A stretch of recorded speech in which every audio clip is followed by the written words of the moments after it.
Hey guys, welcome to Go and Chess Trio. Today I shall be analyzing a game I played out against Yuffa Daniil in the year 2016 in Pardubice Open. This tournament was quite special to me because I completed my final Grandmaster norm and I had a lot of interesting games in this tournament. But this game against Yuffa is quite unique. It was quite a fun-filled game with a lot of intuition, a lot of sacrifices, and a lot of ups and downs. And I definitely wanted to show you and share my insights with you about the game. And let's get started and get underway. But please stay tuned until the end of the video because you will miss out on a lot unless you do.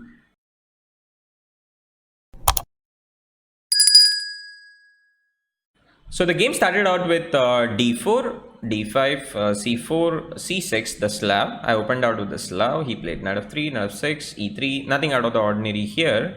Knight c3, e6. And here knight h4 was played. Now knight h4 is definitely the main line. It looks like a weird move, but it really isn't. The entire point is to get rid of the f5 bishop immediately. If white goes with something like bishop d3, which is the second choice, black has absolutely no problems after bishop d3, queen d3 and knight d7. It's almost roundabout equal, but this will enter completely different territories, which we will not be looking at right now, maybe some other time. But let's look at knight h4, and knight h4 now can be met with three different possibilities. I entered with bishop e4 in the game. Bishop g6 would be met with knight g6, at g6, and bishop d2. Here white gets the pair of bishops as an advantage without any positional weakness or so, but black also has no problems or so, but it'll be a different game altogether. Bishop g4 would be another choice, and this is met with queen b3, queen b6, h3, and after bishop h5, g4, and once again white gets rid of the bishop. Although this looks like a bad thing to do early in the opening and does look like it's a weakening, the point is after bishop g2, black is not really able to exploit these weaknesses, and thus white is completely fine. Like with that pair of bishops as a small advantage here, he's doing quite okay. Let's get back here and let's see what I did in the game. I went with bishop e4, and after f3, the main line again, white forces the bishop back to g6, and now he's ready to capture on g6 whenever he wants to. But in doing so, I did manage to make him play f3 and e3. Now, from general point of view, it is considered a weakness, but once again, it's the mainline theory, so not really that much of a problem for white. White will somewhere later go e4 and get rid of his weaknesses, but we will see how the game went on. Queen b3, once again main, queen c7, bishop d2, bishop e7, and white played g3 here. Now here white could have definitely captured on g6, followed by, let's say, at g6. Maybe white can go with castle. Black will go with knight d7, c into d5, c into d5, king b1. Maybe a6 to prevent some knight b5 ideas. Replace rook b1. Maybe I can just go queen b6 and try to trade off queens. Once again, he has the pair of bishops, but the position is roundabout equal due to the symmetrical structure. Let's go back. G3 was played in the game, and then I played this interesting move, bishop h5. Now I was not really prepared, or so I did not check it out beforehand about bishop h5, but I felt that it was kind of an interesting move because now white cannot really play g4. This would be simply met with knight into g4. G4 wouldn't be possible, so white continued with bishop e2 here. Now a strong threat is to play g5. The pawn on f3 is hanging, so white cannot just go ahead and castle here because g5 and white will have problems with the f3 pawns once the knight has to move on h4. So that wouldn't be entirely helpful for white. So white defended the pawn with bishop e2. Now if I make g5, he can easily retreat the knight back, and the pawn on f3 is protected by his own bishop. Let's go back, and after bishop e2, I went with d into c4. Now the entire point is like to try to expand on the queen side. Since I realized that maybe white will most likely castle on the queen side, considering that he has already made a few pawn moves on the king side, and it will be difficult or unsafe for him to castle on the king side. I felt like maybe going with d into c4 and preparing in advance to go with some b5 pushes and trying something like c5 later would be a good idea in this position. After queen takes c4, bishop takes c4 again would be met with g5, and white should not forget about the f3 pawn. So rightly so, Yuffa went with queen into c4, and I played a6. Now a6 is a temporary move to promote the idea of playing b5. If I directly go with b5, this would simply be met with knight into b5, and the hanging queen on c7 would simply be exploited. So a6 prepares idea of playing b5 somewhere later. Queen b3, a prophylactic move by Yuffa, assuming that I'll be playing b5, and he's already moving the queen back so that he can meet it with something readily. I went with c5 directly because now since b5 and some problems with rook c1 can arise with the queen on this file here, so I unnecessarily did not want to play b5. I went ahead directly going with c5. This was met with d5. A natural response, d into c5 would be met with another good move here. Rather than capturing the bishop with the bishop or the queen, black can play this move knight d7 and instead get his knight out to c5 by capturing the pawn. White has no good way to prevent the c5 pawn altogether. On another instance, let's say b4 was coming, this would not be possible, but right now since the queen is on b3, we can readily go ahead with this idea.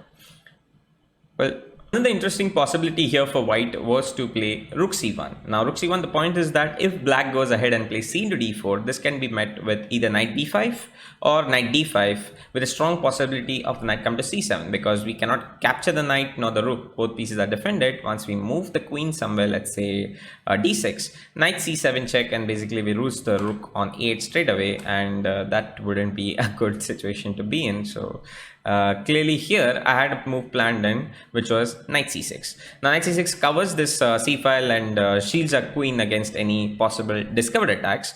And after, let's say, d into c5, I would probably go with something like rook d8. Now rook d8, what it does is prevents white from temporarily castling because the d2 bishop is hanging, so white cannot easily go ahead and castle. The d2 bishop will just fall.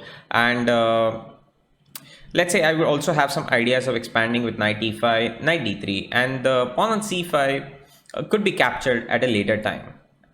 If we go ahead and directly capture back on c5, this wouldn't be a good move because white has this nice move knight b5, a discovered attack once more to worry about, a into b5 and rook into c5, and white gets the pair of bishops as well as makes us gives us a double pawn to worry about, and that pawn basically on b5 could be weak enough to fall immediately. That wouldn't be a good thing to get ourselves into. So bishop to c5 was not what I was intending, and if white goes with d5 directly, I would just capture back, knight into d5, knight into d5, queen into d5, once again get my bishop back and maybe aim for something like rook g8, rook d8, my bad, again targeting the b2 bishop. Knight into g6 would simply be met with h into g6, and I could decide on whether I could castle or I could also utilize my rook via the h5 route. That would be an interesting rook lift to bring the rook into the game.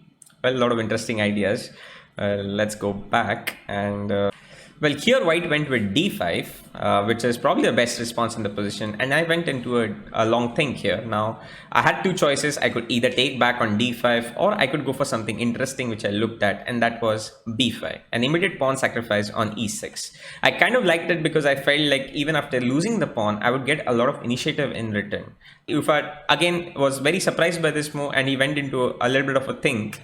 And he decided like he should take the pawn on e6. The entire point of the line, I went with c4. And here again, white had a choice to capture on f7 or retreat the queen. Now, if he retreats the queen, I can just capture the pawn back on e6. And well, if I went for the pawn, if he wants to keep something going, he has to capture the pawn. I captured definitely back with the bishop. The queen moved back to c2. I went with knight c6. Yuffa went with knight f5.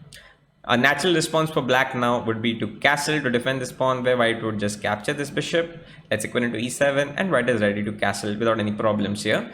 We still have some compensation for the same, but we are a pawn down and white has the pair of bishops. So eventually white will wriggle out of his cramped position and he should do okay here. So I had other ideas in mind, and this is the reason I went into this version. I saw this move bishop g6.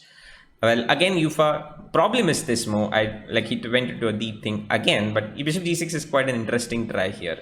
White cannot. I am pinning the knight immediately, and if he goes with something like knight into g7, I can go with king f7, knight f5, and now, as I had mentioned earlier, the move knight c6. Well, we see the importance of this move soon. Knight b4, the queen, if it goes to b1.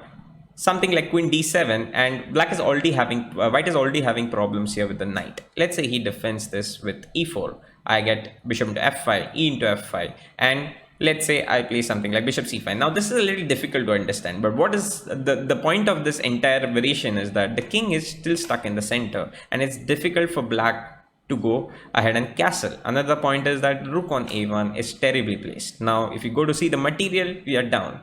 But if you go to see the position, we are getting all our pieces into the game very effectively here. Knight d3 to follow after this, queen d4 with some dangerous mating ideas in f2, and all the ideas are flowing very effectively. Hence I like this position, and this was purely on intuition, a little bit of calculation but a little bit of intuition, and I just like the way it went and fell in place here. So he cannot really capture on g7, so Yuffa again went to a long thing, and he went with something like a3. a3 does the job of preventing any knight b4 ideas, so a very prophylactic move against knight b4. I just went ahead and castle, and he went ahead and captured on e7. The point is, like, the bishop will, if he just ignores it and goes with something like castle, after, let's say, bishop c5, the bishop can really cause some damage. Let's say the e3 pawn will be weak. This is a strong pin for white to deal with. The knight on f5 is badly placed. Black's pieces will come to d8. Let's say the other rook will come to d8, and the second rook will come to e8. The e3 pawn will be exploited. White's pieces are not very well placed, and we have the bishop also to supplement the attack. So this would be a very favorable situation for us. So Yuffa captured the bishop on e7. I went with queen into e7 and queen c1. And here onwards, the fun part of the game goes even more clear. Like, I saw a good move here. Initially, when I had played out this variation, I just thought like maybe I will go with knight e5 and go for something like knight d3, rook d8, and I have some compensation for the pawn. But this move knight a5 is what I saw later with the move knight b3. This is even stronger here. White has to definitely defend this knight with b3, and he went with bishop d1 to do so. And here he will be castling next, hence bishop d3, preventing the castling idea altogether. White went with knight e2. Well, knight e2 again opens up this castling idea. And here after queen b7, white went ahead with knight f4. Now the point is that if white goes ahead and castles, this is simply met with bishop d2, bishop into e2, and knight b3 simply wins us the exchange. So knight f4 was played, and here on I played one of the best combinations I've ever played. I want you to pause the video and see if you can get Black's best move. Well, if you did manage to find it, then that's very nice, because knight b3 was indeed the best move in this position. Bishop to b3, deflecting the bishop, and now simply picking up the f3 pawn. White has to move his rook to g1. There is nothing else he can do better. Here I continued with knight g4, a perfect way to attack this king right in the center. The immediate threat is queen f2, picking up the rook on g1, and white does not have a good way to defend it. Let's say he goes with rook g2, this would simply be met with queen f1, and there is no other possible way that he can defend on f2, so white went ahead and captured on d3. Now, this was met with the cream of the combination. Once again, I would like you to pause the video and see if you can get the best move for black, sorry. Well, if you did manage to get it, that's quite nice, because knight into e3 was the cream of this entire combination, because here we are sacrificing the third piece, and just take a look at this side. We are 3 pieces down altogether, and that's a brilliant side to have over the board. I was overwhelmed myself during the game, and I was quite happy to have this, because I had calculated it. I was quite happy with my calculation, and I knew that this was going to work out perfectly. After bishop takes e3 comes rook a8, and we are not really interested in either of the pieces. We are interested in the king. And rook a8 is immediately threatening rook into e3, and there is no good way for white to actually defend it. White can neither interfere, because rook takes e5 is simply falling, and there is no way that he can defend the e3 bishop. So white went ahead with a desperate attempt with bishop takes e4, sacrificing one piece back, b takes e4, queen takes e4, and I simply went with king h8. Once again, the e3 bishop is falling, and the point of this is the king is not able to escape even now. He cannot castle because the queen is covering it, and he cannot defend the e3 bishop. That's again, once again, not much he can do in this position. White tried to escape with the king with king d2. This was met with queen into e3, king c3, and rook c8. Well, the king went to d1. This would simply met with queen g1, and once again, the a1 rook would also fall. So that wouldn't work, and after king c3, rook c8, we are winning the queen. Well, this should be winning enough, but Yuffa wanted to continue a little bit further, so he went with b3, and here again I played with a precise move with rook fd8. Now the point is that I'm pinning this pin, I'm also pinning this knight, and I'm threatening to immediately capture on d3. I could definitely win with rook into c4, b into c4, and rook d8 as well, but I wanted to finish the game much faster than that, and hence I went with rook d8. I was in the mood to play the best moves possible in the position, and surprisingly, it was all working out well.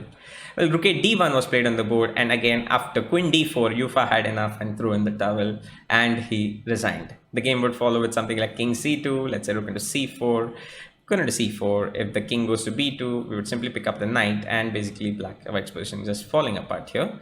But there was one interesting catch here after rook at d1.